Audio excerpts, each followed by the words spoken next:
Life में सफलता का पहला नियम याद रखना। अगर आप एक उपजाऊ जमीन पर आम का बीज बोते हैं तो उस बीज से शुरुआत में तो कुछ भी नहीं मिलेगा, लेकिन वह बीज एक पौधे के रूप में निकलेगा और जिस दिन वह पेड़ बन जाएगा उसके बाद वह जीवन भर आपको फल देता रहेगा। बिल्कुल इसी तरह ही पढ़ाई का बीज ज्ञान का बीज है जो आपको अपने अंदर बोना होगा। ये बीज आपको शुरुआत में कुछ खास रिजल्ट नहीं देगा, लेकिन यही बीज आपको सफल इंसान बनाएगा। मुश्किल इस दुनिया में कुछ भी नहीं, फिर भी लोग अपने इरादे बदल देते हैं। अगर सच्चे दिल से हो चाहत कुछ पाने की तो रास्ते के पत्थर भी अपनी जगह छोड़ देते हैं। दुनिया तेजी से बदल रही है, टेक्नोलॉजी तेजी से बढ़ रही है। सीखने के लिए इंसान तो कुछ भी कहीं से भी कैसे भी सीख लेता है, मगर फिर भी किताबों से जो अपनापन मिलता है, किताबों से जो ज्ञान मिलता है, किताबों से जो सीखा जा सकता है वो कहीं और से नहीं। किताबों से अच्छा दोस्त आपको कहीं नहीं मिलेगा। अगर आप पढ़ाई में ठीक से फोकस नहीं कर पाते हैं तो पढ़ाई करने से 10 मिनट पहले कोई भी एक गाना सुने। उस गाने के बोल पर नहीं बल्कि उसमें बजने वाले ढोल, गिटार, बांसुरी या कोई भी एक इंस्ट्रूमेंट पर फोकस करें। आपको सभी जगह पर ध्यान लगाने की जरूरत नहीं है, सिर्फ एक इंस्ट्रूमेंट पर ध्यान लगाना है। उसके बाद पढ़ाई करना स्टार्ट करें। आप महसूस करेंगे कि आप पढ़ाई में फोकस कर पा रहे हैं। एक टाइम में मोबाइल में 15 एप्लीकेशन खोल दिया जाए तो मोबाइल भी हैंग होने लगता है। ऐसे ही दिन भर में पता नहीं आपने कितने सारे एप्लीकेशंस को खोल के रखा होगा जो आपके दिमाग को हैंग कर रहा होगा। ऐसी स्थिति में आप पढ़ाई में फोकस कैसे कर पाएंगे? जब तक आप अपना 100% नहीं दे देते हैं तब तक बड़ी सफलता पाना मुश्किल है।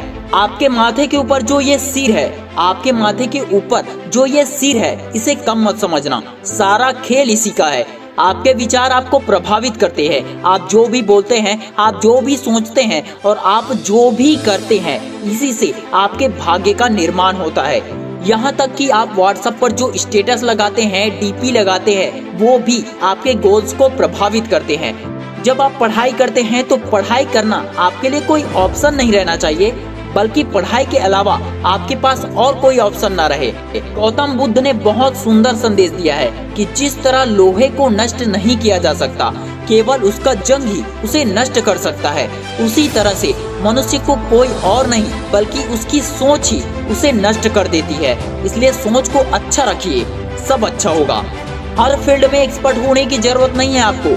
बड़ी सफलता के लिए तेज दिमाग होना जरूरी नहीं है। आप जो काम कर रहे हैं उसे आप पूरे फोकस के साथ करें, आप उस फील्ड के एक्सपर्ट बन जाओगे। आपको पता ही होगा कि स्वामी विवेकानंद किसी भी काम को फोकस्ड माइंड के साथ करते थे और वे इतने ज्यादा फोकस्ड रहते थे कि उन्हें अपने आसपास क्या हो रहा है ये तक पता नहीं होता था। मतलब वे पूरी तरह से पढ़ाई में या किसी भी काम में अपनी पूरी आत्मा लगा देते थे। आपका फोकस इतना ज्यादा स्ट्रांग होना चाहिए कि घर या बाहर में टीवी चले, मोबाइल चले, गाना चले या कोई भी शोर हो, तब भी आप जो काम कर रहे हैं उस पर से आपका ध्यान ना हटे, आपका ध्यान ना भटके। एक बार स्वामी विवेकानंद पढ़ाई कर रहे थे, उसके बाजू से एक बारात निकल गई, उसे पता ही नहीं चला। किसी व्यक्ति ने पूछा, बेटा क्या तुमने यहाँ से कोई बारात जाते हुए देखा है? तो उसने कहा, नहीं मुझे नहीं पता, मैं तो यहाँ पढ़ाई कर रहा था। एलोन मस्क जब छोटे थे तब वो बहुत ज्यादा गहरे विचार से सोचा करते थे, लेकिन ये बात किसी को पता नहीं था। लोग तो समझते थे कि ये सुन नहीं पा रहा है। लोग समझने लगे कि एलोन मस्क को कुछ भी सुनाई नहीं देता है। उनके पेरेंट्स ने उसके कान का ऑपरेशन भी करवा दिया, लेकिन फिर भी कोई बदलाव दिखाई नहीं दिया। और बहुत वक्त बाद सबको पता चला कि एलोन मस्क का कान तो पहले से ही ठीक था। असल बात तो ये थी कि वो किसी भी चीज के बारे में जो भी सोचता था उसमें खो जाता था। उसे अपने आसपास क्या हो रहा है, कौन क्या बोल रहा है, ये तक पता नहीं होता था। वे हर काम को फोकस्ड के साथ करते थे, इसलिए वे दुनिया के सबसे अमीर व्यक्ति है। जिंदगी में लक्ष्य सही होना चाहिए, क्योंकि काम तो दिमाग भी करता है दिन रात, पर वो निर्माण नहीं विनाश करता है। Wish you all the best दोस्तों। मैं शिवानंद साहू आपके सपनों को सपोर्ट करता हूँ। वीडियो पसंद आया हो, हेल्पफुल लगा हो तो इस वीडियो को ज्यादा से ज्यादा दोस्तों के साथ शेयर जरूर करें। जय हिंद, जय भारत।